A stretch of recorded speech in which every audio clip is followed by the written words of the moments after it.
మీ business ఏదైనా మీ ఊర్లో promotion చేయాలంటే అది సుమన్ టీవీతోనే సాధ్యం. ఇప్పుడే సంప్రదించండి.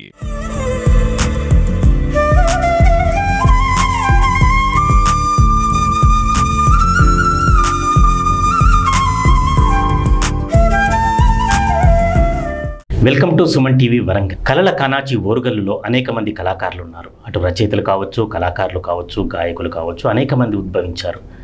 వారి కోవలోని పాటల పూతోటగా టయ్యాల శ్రీధరాచార్యని చెప్పుకోవచ్చు.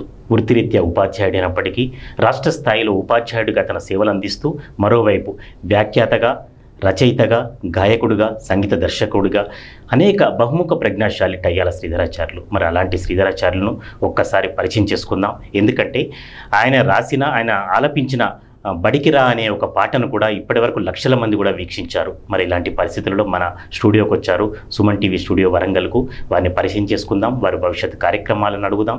తర్వాత ఉపాధ్యాయుడిగా సంబంధించి వారు ఎలాంటి కార్యక్రమాలు చేయబోతున్నారో, ఇంతకుముందు ఉత్తమ ఉపాధ్యాయుడిగా అవార్డు అందుకున్నప్పుడు వారి అనుభూతిని కూడా తెలుసుకునే ప్రయత్నం చేద్దాం. శ్రీధరాచార్య గారు నమస్కారం. నమస్కారం.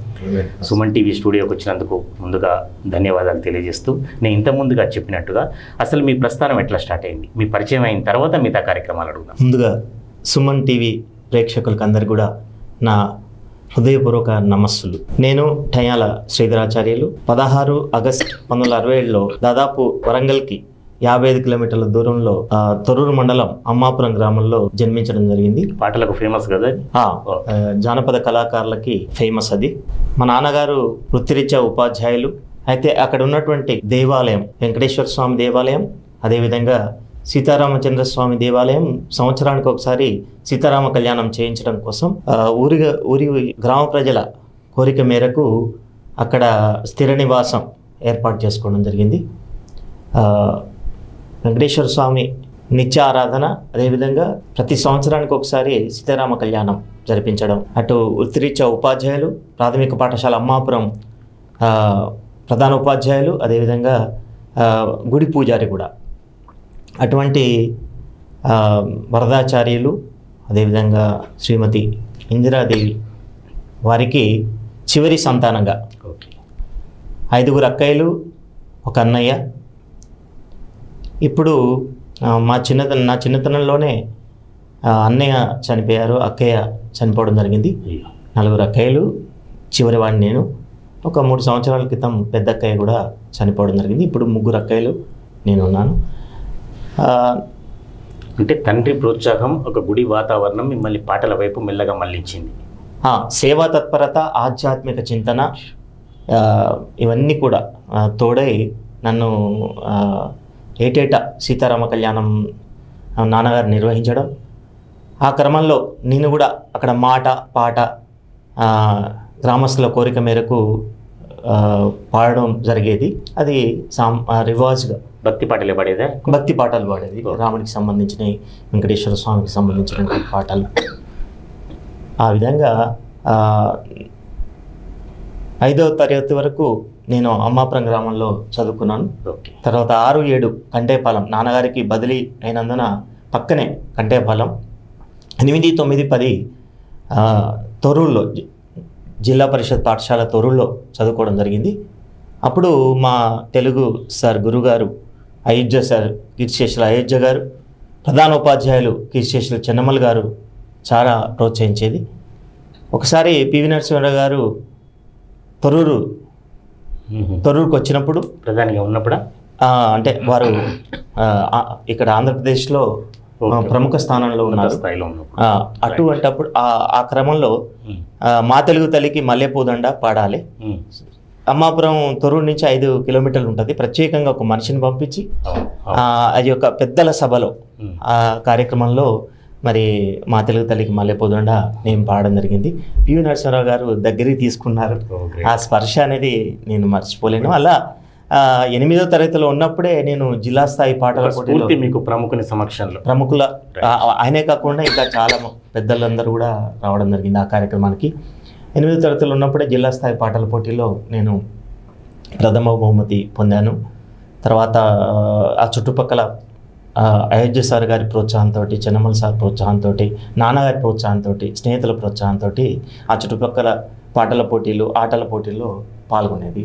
అంటే ఇక అక్కడి నుంచి మీకు బీజం వ్యాఖ్యాతగా, ఒక ఆధ్యాత్మిక పాటలుగా, ఒక కార్యక్రమంలో స్కూల్ స్థాయిలో పాల్గొన్నారు. స్కూల్ స్థాయిలో వందే మాత్రం కానివ్వండి, లేకపోతే మైక్ పట్టుకొని నేనే వందే మాత్రం పాడడం, అంత 1000 మంది విద్యార్థులు అప్పుడే ప్రతిజ్ఞ చెప్పడం, తర్వాత సంక్షిప్త వార్తలు చెప్పడం, బీజం పడి అక్కడే బీజం పడింది. తర్వాత ఇంటర్మీడియట్ కూడా Thorrur second batch junior college, ప్రభుత్వ జూనియర్ కాలేజ్ బైపీసీ తోటి చేశాను. అప్పుడు కూడా పాటల పోటీలు, ఆటల పోటీల బహుమతులు. తర్వాత బీఎస్సీ బీజెడ్సీ ఎల్బీ కాలేజ్లో ఇంగ్లీష్ మీడియం చేశాను. నాకు కొద్దిగా చెయ్యి ఇబ్బంది. చిన్నప్పుడు నేను 10 సంవత్సరాల వయసు ఉన్నప్పుడు నాకు త్రాచుపాము కరిచి నేను చనిపోయేవాడిని, బతికాను. ఆ క్రమంలో ఆ చెయ్యి ఇట్లనే చాలా ఇబ్బందిగా ఉండేది, ఏ పని చేయాలని ఇబ్బందిగా ఉండేది. సో బీఎస్సీ బీజెడ్సీ ప్రాక్టికల్స్ ఇబ్బంది అని నేను మానుకొని తర్వాత విశ్వేశ్వర సంస్కృతాంధ్ర కళాశాలలో బిఏ లాంగ్వేజెస్ వరంగల్లో చేయడం జరిగింది. తర్వాత పీజీసీ ఎంఏ తెలుగు సీట్ వచ్చింది. పక్కన ఉన్నటువంటి స్నేహితుల కోరిక మేరకు అయ్యో పీజీ చేయడం కాదు టీపీటీ చేసుకో అంటే దాన్ని డిస్కంటిన్యూ చేసి తిరిగి టీపీటీ ఉపాధ్యాయ వృత్తికి నాంది అక్కడ బీడీ కాలేజ్ హన్మకొండలో 6 నెలలే ఉండేది అప్పుడు. రైట్. సింగర్ కంటే ముందు ఆ టీచర్ గురించే మాట్లాడదాం మనం. తర్వాత ఎప్పుడు ఉపాధ్యాయుడికి వచ్చారు, ఎక్కడ చేరారు, ఈ ప్రస్తుతం ఎక్కడ చేస్తున్నారు?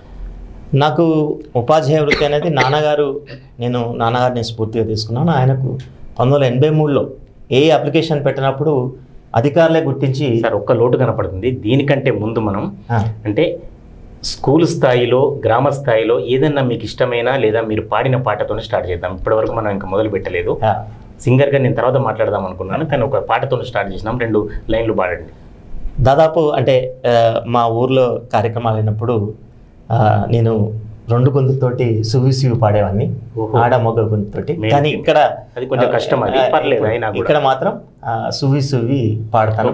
పాడండి. సువి సువి సువాలమ్మ సీతాలమ్మ గువ్వ మువ్వ సవ్వాడల్లే నవ్వాలమ్మ సువి సువి సువాలమ్మ సీతాలమ్మ గువ్వ మువ్వ సవ్వాడల్లే నవ్వాలమ్మ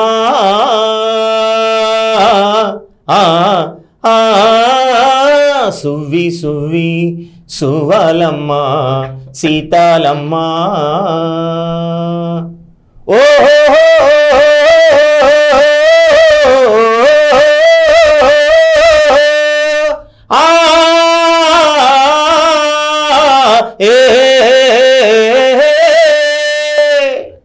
సూపర్ అండి. కొంత మాత్రం ఖచ్చితంగా అత్యంత మధురంగా ఉంది.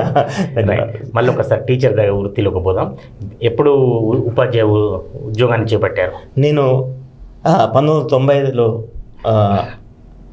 శివనగర్ ప్రభుత్వ ఉన్నత పాఠశాలలో 30 years అయింది. శివనగర్ ప్రభుత్వ ఉన్నత పాఠశాలలో నేను అప్పుడు షిఫ్ట్ స్కూల్గా ఉండేది. శివనగర్ ప్రభుత్వ ఉన్నత పాఠశాల ఉదయమేమో ప్రాథమిక పాఠశాల నడిచేది, మధ్యాహ్నమేమో ఉన్నత పాఠశాల నడిచేది. అటువంటి శివనగర్ ప్రభుత్వ ఉన్నత పాఠశాలలో నేను 95లో నియుక్తనయ్యాను. ఇప్పుడు నేను 2018 నుంచి ప్రస్తుతం వరకు కూడా ప్రభుత్వ ఉన్నత పాఠశాల మాసుమలిలో పనిచేస్తున్నాను. అంటే స్కూళ్ళలో ఒక పీఈటీ అంటే, ఒక cultural teacher and dance teacher అంటే, ఇప్పుడు తెలుగు టీచర్ అంటే కూడా బాగా అభిమానం ఉంటుంది, ఎందుకంటే వాళ్ళతో ర్యాపోర్ట్ ఎక్కువగా ఉంటుంది. మీరు సింగర్ కమ్ తెలుగు టీచర్, మీకు ఎట్లా ఉంటుంది పిల్లలతో? ఏ స్కూల్కి వెళ్ళినా, ఏ పాఠశాలకు వెళ్ళినా కూడా చాలా అంటే పద్యాలు పాడడం, పాటలు పాడడం, అవి ఇప్పటికి కూడా నా శిష్యులు ఆ పద్యాలు అంటే గెట్ టుగెదర్ కార్యక్రమాల్లో నేను చెప్పిన పద్యాలు పాడినప్పుడు, నేను చెప్పిన పాటలు పాడినప్పుడు చాలా సంతోషం వేస్తుంది. అటువంటి క్రమంలో ముఖ్యంగా మనకు శిష్యులు మనకు దగ్గరగా ఉన్నప్పుడు మనము శిష్యుల ఉన్నతి కూడా కోరుకోవాలి. అందుకోసమని ఇటు ఆ ఇష్టాన్ని నేను విలువల కోసం, శిష్యుల ఉన్నతి కోసం నైతిక విలువలు ఏవైతే ఉన్నాయో దాన్ని జోడించి ఇలా ఉండాలి అనేసి చెప్తూ ఆ క్రమంలో నేను వారి యొక్క అభివృద్ధి కోసం వాళ్ళు నన్ను ఇష్టపడతారు కాబట్టి వాళ్ళ అభివృద్ధి ఎలా ఉంటుందంటే చదువుకుంటేనే, కష్టపడి ఇష్టపడి చదువుకుంటేనే వాళ్ళు ముందుకు కొనసాగుతారు. ఆ క్రమంలో నేను అలా విలువల గురించి చెప్పేవాడిని. అది ఎక్కడి నుంచి వచ్చిందంటే ఇంటి నేపథ్యం, నాన్నగారు ఉపాధ్యాయులు కావడం, అలా సంస్కారం, వారు సంస్కారంతో పెంచడం, అలా కష్టం నుంచి వచ్చాను కాబట్టి ఆ కష్టాన్ని వాళ్ళు ఇష్టంగా మలుచుకొని చదువుకోవాలి, మీ యొక్క ఉన్నతి చదువులోనే ఉందని చెప్పేవాడిని. అంటే మీ పాట కాకుండా మీరే పనిచేసిన ప్రతి దగ్గర కూడా పిల్లల్ని ఆటపాటలతోని చదువుతోని బాగా ఇన్వాల్వ్ చేస్తారు. బాగా చదువులో అక్కడ, ఎందుకంటే మీ పిల్లలు కూడా ఏదైనా మంచి స్థాయిలో వెళ్ళారా అంటే కల్చరల్లో దానిలో, లేకపోతే పాట సింగర్లుగా ఉన్నారు. జానపద శిష్యులలో, జానపద రాష్ట్ర స్థాయిలో కూడా, తర్వాత జిల్లా స్థాయిలో, సినిమా స్థాయిలో కూడా శిష్యులు ఉన్నారు. నాకు చాలా సంతోషం అనిపిస్తుంది. రైట్. అంటే ఒక చిన్న అవార్డు రావటమే నిజానికి ఇప్పుడున్న పరిస్థితుల్లో పోటీ. ఇటువంటి పరిస్థితులలో మీరు స్టేట్ లెవెల్లో ఉత్తమ ఉపాధ్యాయ అవార్డు కూడా అందుకున్నారు. దానికి అనుభూతి చెప్పండి.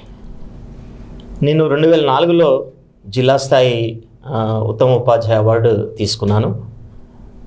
నేను వచ్చిన 8-10 సంవత్సరాల్లోనే జిల్లా విద్యాశాఖ గుర్తించి నాకు అవార్డు ఇవ్వడం జరిగింది. తర్వాత నేను మర్చిపోయాను, అసలు నాకు అవార్డ్స్ మీద ఆసక్తి లేదు, ఆలోచన చేయలేదు. కానీ కరీంబాద్లో ప్రైమరీ స్కూల్లో రాష్ట్ర స్థాయి 2018లో పొందినటువంటి శ్రీకాంత్ గారు, ఆయన మీరు ఎందుకు తీసుకోకూడదు, అర్హతలు ఉన్నాయి, మీరు ఎందుకు నిర్లక్ష్యం చేస్తున్నారని వెంటపడి నన్ను అప్లై చేసి అవార్డు తీసుకునేంత వరకు కూడా సలహాలు ఇస్తూ దాన్ని ఆ యొక్క అవార్డు తీసుకున్న తర్వాత దాని యొక్క విలువ తెలిసింది. అలా ఆ ప్రోత్సాహం ఏదైతే ఉందో, తీసుకోవాలి, మీకు అర్హతలు ఉన్నాయి, తీసుకోవాలి అనేటువంటి, అది తీసుకోండి, మీరు తీసుకుంటారు, మీకు వస్తుంది అనేటువంటి భావన ఏదైతే ఉందో అది అలా తీసుకోవడం జరిగింది. దానికి అధికారులు, మంత్రులు, శాసనసభ్యులు అందరూ కూడా, స్నేహితులు అందరూ కూడా, ప్రధాన ఉపాధ్యాయులు అందరూ కూడా జాతీయ స్థాయి పెండింగ్ ఉంది మీకు ఇప్పుడు. రైట్. ఇది గుర్తుకొస్తే ఒక పాట అనుకుంటా, బహుశా మీరు చంద్రబోస్ గారి పాటకు పేరడినా, లేకపోతే ఏదో ఒక పాట మాత్రం కొన్ని లక్షల వ్యూస్ ఏదో ఒక ఛానల్లో వెళ్ళింది, ఏదో బడికి సంబంధించిన పాట మీరు రూపకల్పన చేశారు. ఒకసారి వినిపించండి. అంటే రచయిత కూడా మీరేనాది? నేను కాదండి, రచయిత నేను కాదు. స్కూల్ అసిస్టెంట్ ఇంగ్లీష్ మస్నా వెంకటేశ్వర గారు, వారు కృష్ణా కాలనీ స్కూల్లో పనిచేస్తున్నారు. వారు కూడా రిసోర్స్ పర్సన్గా, తర్వాత మంచి రచయితగా, గాయకుడిగా, మంచి ఉపన్యాసకుడిగా వారు సేవలు అందజేస్తున్నారు.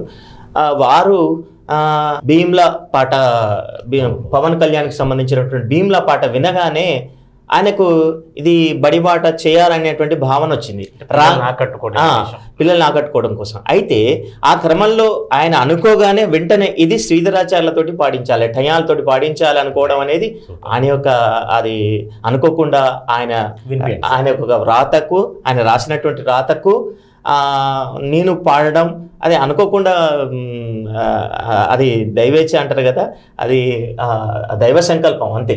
అది కొన్ని వందల వేల లక్షల వ్యూస్ అనేక రకాలుగా దానికి ఆ క్రమంలో చాలా అది అనూహ్యమైనటువంటి బహుళ ప్రాచుర్యం పొందింది ఆ పాట వినిపించండి. రారా బడికి రా చిట్టి తల్లి చిన్ని తండ్రి, బెల్ట్ కట్టు, షూస్ కట్టు, జర జర జర జక జక జక జక జక జక బడికి రా అని, గల గల గల గల గల గల బడికి రా అనేసి అంతా ఒక, అంటే తొందరగా క్యాచ్ అయ్యేటట్టు, అందరికీ తొందరగా అది నోటెడ్ అయిపోయింది కాబట్టి మీది కూడా. ఈ క్రమంలో అధికారులు కూడా, మొన్న ఆ రచయిత అతను చెప్తున్నాడు, అధికారులు కూడా ఈ పాట వల్ల కూడా ప్రభుత్వ పాఠశాలల్లో ఒక పర్సెంటేజ్ సంఖ్య పెరగడానికి దోహదం చేసిందని వారు చెప్తుంటే నేను విన్నాను. చాలా సంతోషం అనిపించింది. అట్లా మీరు ఈ పాట కాకుండా స్కూల్ పిల్లల గురించి కావచ్చు, విలువల గురించి కావచ్చు, ఇంకెవరైనా రాసినవి పాడారా, లేదా మీరేమైనా రాశారా, ఇంకేమైనా పాట ఉందా? అట్లా నేను మామూలుగా, అంటే ఎవరైనా పదవీ విరమణ పొందుతున్నప్పుడు రాస్తాను. ఇక నేను మొట్టమొదటిగా దేశభక్తి సంబంధించినటువంటి 98లో దేశభక్తికి సంబంధించినటువంటి క్యాసెట్ వీర జవాన్ సతీష్కి అంకితం చేస్తూ ఒక 8 పాటలు, అది క్యాసెట్ రచయిత వేరే, నేను పాడడం 2-3 పాటలు పాడడం జరిగింది. దాంట్లో నేను దాన్ని రూపొందించిన వినిపించండి ప్రేక్షకుల కోసం. చదువేరా జ్ఞాన నేత్రము, చక్కనైన బ్రతుకు సూత్రము. చదువులేని జీవితం సమస్యల సుడిగుండం, చదువేరా జ్ఞాన నేత్రము, చక్కనైన బ్రతుకు సూత్రము. లింగాల ఇమాన్యుల్ గారు ఈ పాట రాశారు. దాని స్వరకల్పన కూడా ఆయనే. తర్వాత టీవీ అశోక్ సారు పర్యావరణం మీద రాశాడు. ఢిల్లీలో మేము దానికి కూడా పిల్లలతో డాన్స్ చేయించడం జరిగింది. పొడమి తల్లికే పులకింత, ధరణిలోనిది వనమంత. ఆ ఆ ఆ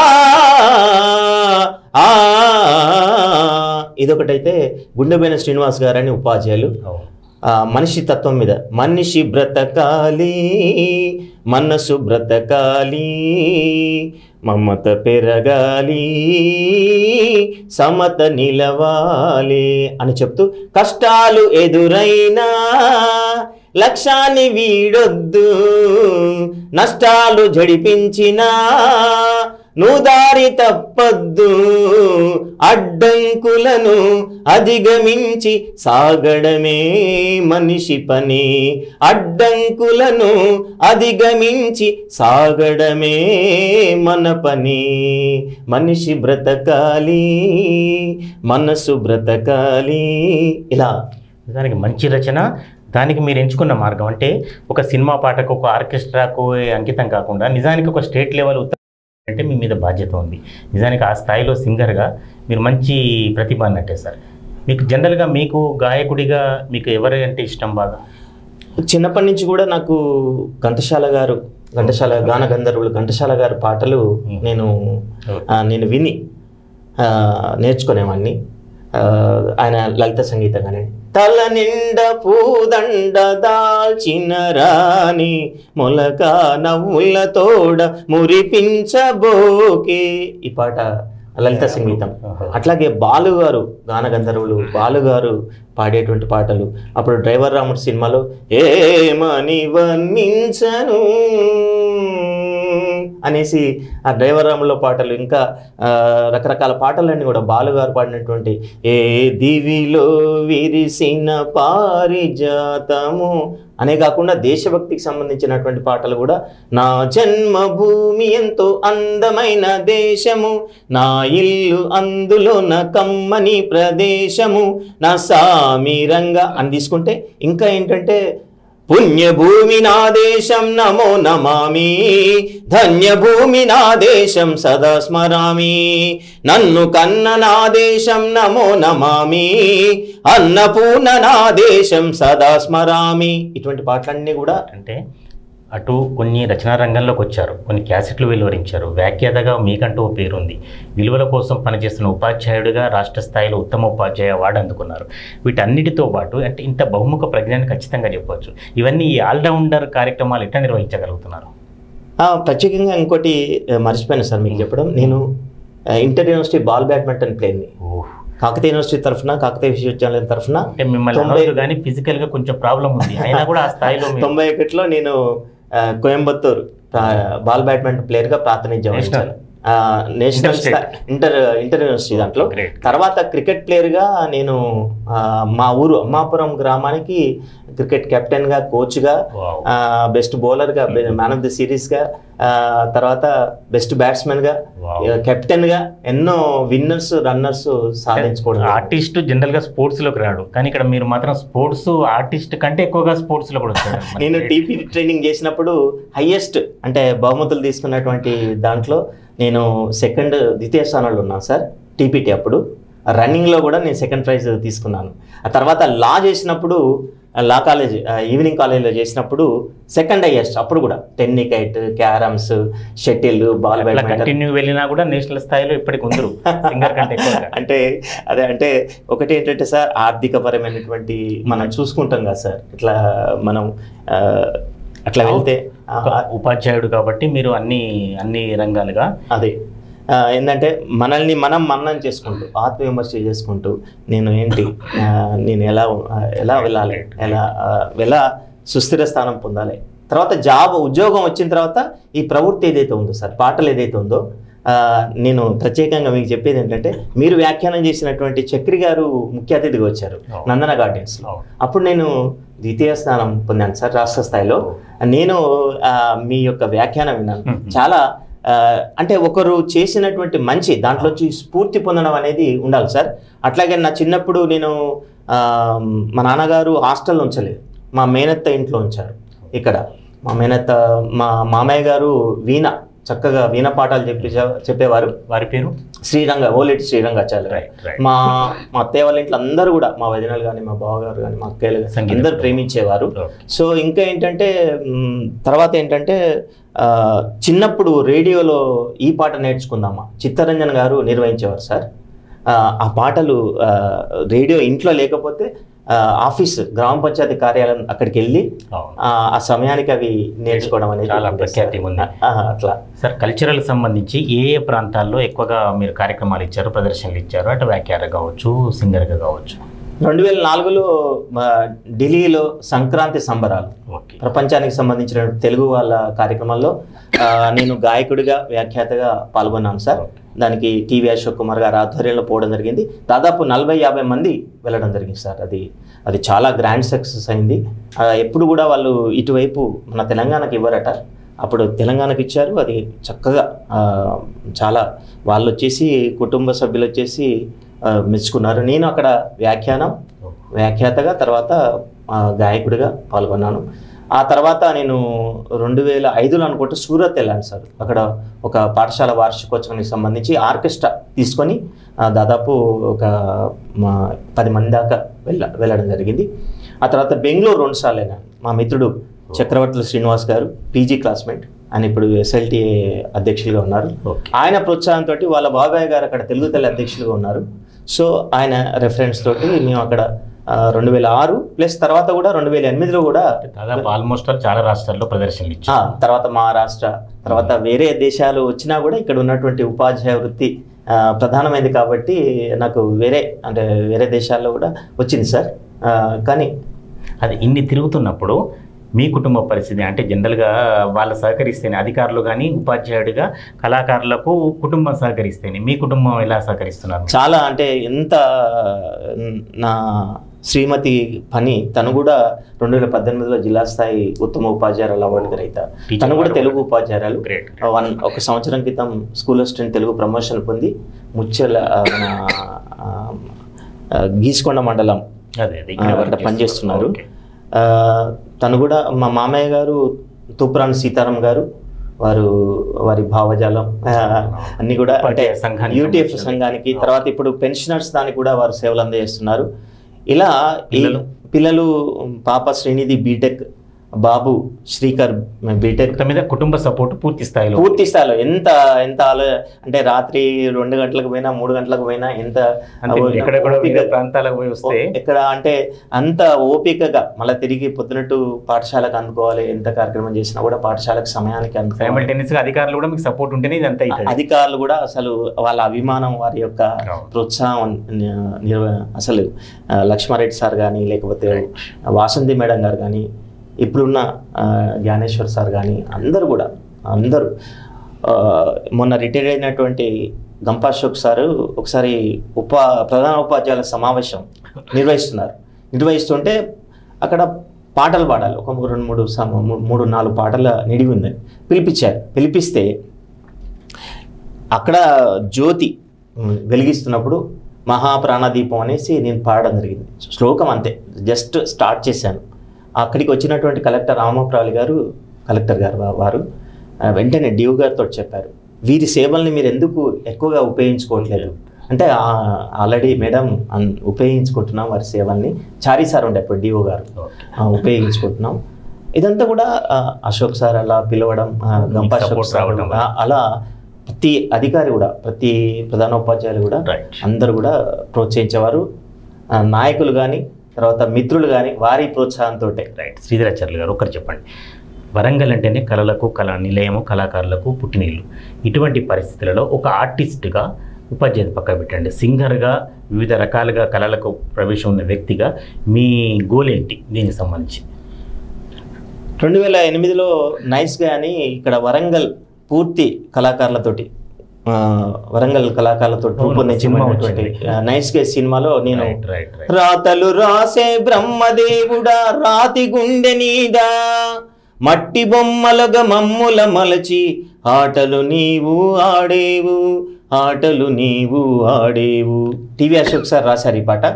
సీతాల రఘువేంద్ర గారు సంగీత దర్శకత్వం. సినిమా రంగ ప్రవేశం అయింది. అయితే ఇక్కడ ఉన్నటువంటి అంటే ఉపాధ్యాయ వృత్తి అనేది ప్రధానమైంది. అటు అంటే హైదరాబాద్లో ఉంటే అది వేరే ఉండేది. హైదరాబాద్లో ఉంటే అక్కడ ఉన్నటువంటి కార్యక్రమాలు కానివ్వండి, అక్కడ వచ్చేటువంటి అవకాశాలు కాబట్టి అక్కడ అయితే సినిమాలో పాడాలి అనేటువంటి ఏదైతే ఉందో అది పూర్తి చేసుకోవడం జరిగింది. భవిష్యత్తులో ఆలోచన ఉంది. తర్వాత 2012లో 2011లో సి నారాయణ రెడ్డి గారు అక్కడ త్యాగరాజ గాన సభలో సత్కరించారు. వారి పాట పరుల కోసం పాటు పడని నరుని బ్రతుకు దేనికని చాలా వారు ఉపన్యసిస్తూ టయాల శ్రీధరాచార్యులు చాలా చక్కటి ఈ తరంలో చక్కటి మధుర గాయకుడు అనేసి వారు. ఆ తర్వాత 2013లో మిత్రుల ప్రోద్బలంతో చంద్రబాబు నాయుడు గారితో సత్కారం పొందడం జరిగింది. 2012లో అక్కినేని నాగేశ్వరరావు గారితో ఇక్కడ ఉన్నటువంటి ప్రీతి గ్యాస్ మేనేజర్ గంగాధర్ సార్ వారి మిత్రురాలు ఆమని మేడం గారిని అక్కడ శృతిలయ ఆర్ట్స్ అకాడమీ వారిని పరిచయం చేయడం జరిగింది. వారు వరంగల్కి వచ్చిన క్రమంలో ఇక్కడ ఉన్నటువంటి అది చూసి వారు సినారే 82nd పుట్టినరోజు సందర్భంగా ముగ్గురికి చేశారు సార్. ఒకరేమో రామజోగి శాస్త్రి గారు ఓం నమో శివరుద్రాయ పాట రచయిత, భారవి గారు మూడో వ్యక్తి వరంగల్కి సంబంధించినటువంటి టయాల శ్రీధరాచార్యులు. సమాన స్కందులు వారి కంటే గ్రేట్. నేను చాలా వారి ఒక స్పర్శ అక్కినేని నాగేశ్వరరావు మహానుభావుడు అయిన సో వారితోటి సన్మానం పొందడం అనేది ఒక మధురానుభూతి. ఈ గ్రంథాలయ వారోత్సవాలు ఏవైతే అవుతున్న క్రమంలో డాక్టర్ పూల నటరాజు గారు నిర్వహణ కోసం నా సేవలు ఉపయోగించుకునేవారు. ఆ క్రమంలో ఒకసారి మన సహృదయ వారు పోటీ పెట్టినప్పుడు దానికి కోటి గారు వచ్చారు, సంగీత దర్శకులు కోటి గారు వచ్చారు. స్వర్ణ గారు అప్పుడు మేయర్గా ఉన్నారు, స్వర్ణ మేడం గారు పూర్తి స్థాయిలో నా గురించి చెప్పారు. అట్లా శ్రీధరాచార్యులు ఇక్కడ చక్కటి గాయకులు, చక్కటి వ్యాఖ్యాత అని వారు చెప్పారట. చెప్తే వారు జ్ఞాపిక ఇచ్చుకుంటూ ఇప్పటి వరకు కూడా మీ గురించే మేడం గారు చెప్పారు అని పర్సనల్గా తన వ్యక్తిగత నెంబర్ ఇచ్చి నేను విశాఖపట్నం పోతున్నా, మీరు నాకు ఫోన్ చేయండి, నేను మీకు అవకాశాలు ఇస్తాను అని అనడం జరిగింది. కానీ దాన్ని అంతగా టైం తర్వాత ఒక కార్యక్రమం చేస్తున్నప్పుడు ఒక కార్యక్రమానికి వందే మాత్రం శ్రీనివాస్ గురువు గారు వచ్చారు.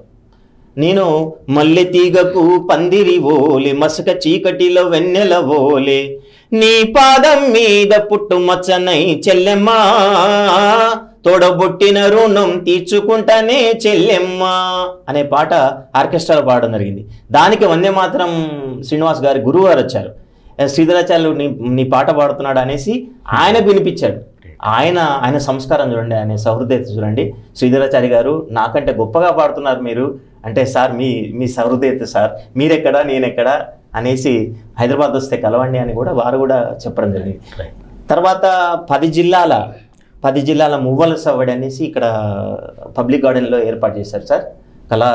కళాకారుల జాతర అనేసి ఏర్పాటు చేశారు. దానికి గద్దర్ గారు, విమలక్క గారు వచ్చారు. దానికి నేను 10 జిల్లాలు ఇంకా తెలంగాణ రాకముందు 10 జిల్లాల కార్యక్రమానికి పబ్లిక్ గార్డెన్లో నేను వ్యాఖ్యాతగా వ్యవహరించడం జరిగింది. ఇదంతా కూడా నిర్వాహకులు అంటే ఇక్కడ ఉన్నటువంటి కార్యక్రమాలు చేసేవారు. రోజా క్రియేషన్స్ ఆలెటి కానీ, జడల శివ గారు కానివ్వండి, అశోక్ సార్ కానివ్వండి, ఇంకా రకరకాల వ్యక్తుల ప్రోత్సాహం ప్లస్ ఇంకా ఏంటంటే ఇక్కడ ఉన్నటువంటి నాకు సలహాలు ఇచ్చేటువంటి మీలాంటి ఆత్మీయులు, తర్వాత ప్రింట్ మీడియా, ఎలక్ట్రానిక్ మీడియా వాళ్ళ యొక్క ముగ్గుల పోటీలు నమస్తే తెలంగాణ కానివ్వండి, ఆంధ్రజ్యోతి కానివ్వండి, ఈనాడు వారి యొక్క కార్యక్రమాల్లో కూడా నేను సేవలు అందజేసేవాడిని. ఒక్కసారి ముగించే ముందు మీకు ఇష్టమైన పాటతో ఎండ్ చేద్దాం సార్. మీకు ఇష్టమైన పాట, అది సినిమా కానీ ప్రైవేట్ సాంగ్ కానీ ఏదన్నా కానీ. చాలా సందర్భాల్లో ఈ పాట గానగంధర్వులు ఎస్పి బాలసుబ్రహ్మణ్యం గారు పాడారు. త్రినేత్రం సినిమాలో పాడారు వాళ్ళు. కానీ ఈ పాట వచ్చినప్పుడల్లా కూడా నాకు ఫోన్లు వస్తుంటాయి, మీరు సినిమాలో పాడారంటే లేదు ఇది గురుగారు పాడారు అనేసి చెప్పడం జరుగుతుంది. శ్రీకర శుభకర ప్రణవ స్వరూప లక్ష్మీ నరసింహ 14 లోకములన్నీ మృక్కే జ్వాలా నరసింహ నీవే శరణమయ్యా ఓ యాదగిరి నరసింహ. శ్రీకర శుభకర ప్రణవ స్వరూప లక్ష్మీ నరసింహ 14 లోకములన్నీ మృక్కే జ్వాలా నరసింహ. శ్రీరాచారి గారు నిజానికంటే కొన్ని నిమిషాలు కూడా ఒక క్షణాల్లాగా గడిచిపోయాయి వెంటనే కూడా. ఎందుకంటే ఒక కళాకారుడిగా మీ వారసత్వం, కుటుంబం అందించిన ప్రోత్సాహం వల్ల భవిష్యత్తులో మరి సినిమా కోరికలు కూడా పూర్తి స్థాయిలో నెరవేరాలని, క్రీడాకారుడిగా అలాగే వెలగాలని, జాతీయ స్థాయిలో కూడా ఉత్తమ ఉపాధ్యాయ అవార్డు అందుకోవాలని మేము మనస్ఫూర్తిగా సుమన్ టీవీ. మీరు కోరుకునే ముందు ఒక్క మాట చెప్పండి. ఇది ప్రత్యేకంగా సార్, ఇది ప్రోత్సాహం ఏదైతే ఉందో, ఈ ప్రోత్సాహం లేకపోతే ఇదంతా నా గొప్పతనం కాదు సార్. ఇది అంతా కూడా నాతోటి కార్యక్రమాలు చేయించుకున్నటువంటి వారు, ప్రోత్సహించిన వారు, నా స్నేహితులు, సపోర్ట్ ఉండాలి. నా గురువులు, ఉపాధ్యాయులు, నా ప్రధానోపాధ్యాయులు, అదేవిధంగా గౌరవ శాసనసభ్యులు, గౌరవ మంత్రులు, తర్వాత వివిధ ఆర్గనైజేషన్స్, వివిధ సంస్థలు. ఇప్పుడు నేను రవీంద్ర భారతి ప్రతి ఆదివారం పోవడం జరుగుతుంది సార్. అక్కడ శ్రీనివాసరాజు గారు అని, తర్వాత కరీంనగర్ పోతున్నాను, ఇంకా త్యాగరాజ గాన సభ, ఇటువంటి వీళ్ళందరి ప్రోత్సాహం. ఈ మధ్యన బాబు మోహన్ గారితో, సుమన్ గారితో, ఆ తర్వాత మన సాంస్కృతిక సారథి చైర్మన్ గారు వెన్నెల గారితో, ఇలా పెద్ద పెద్ద వాళ్ళతో, సుమన్ గారితో, ఇలా వారందరితోటి సత్కారాలు పొందడం అనేది ఆ స్నేహితుల అందరి పెద్దల వారి సౌహృదయత, ఆత్మీయత వలనే, వారి యొక్క గొప్ప సంస్కారం, గొప్ప ప్రోత్సాహం వలనే నేను ఏదో మీరు అనుకునేటువంటి స్థాయిని పొందడం జరిగింది. ఇంకా నన్ను నేను తెలుసుకుంటూ, ఇంకా మీరు అన్నట్టు నేను ప్రయత్నం చేస్తూనే ఉంటాను. నాకు తృప్తి ఏంటంటే నిజమైనటువంటి న్యాయ నిర్ణేతలు శిష్యులే. వారి హృదయాల్లో ఉన్నంత వరకు ఇక మన ఉత్తమ గురువులనే. Right sir, thank you sir, ధన్యవాదాలు సార్. Thank you.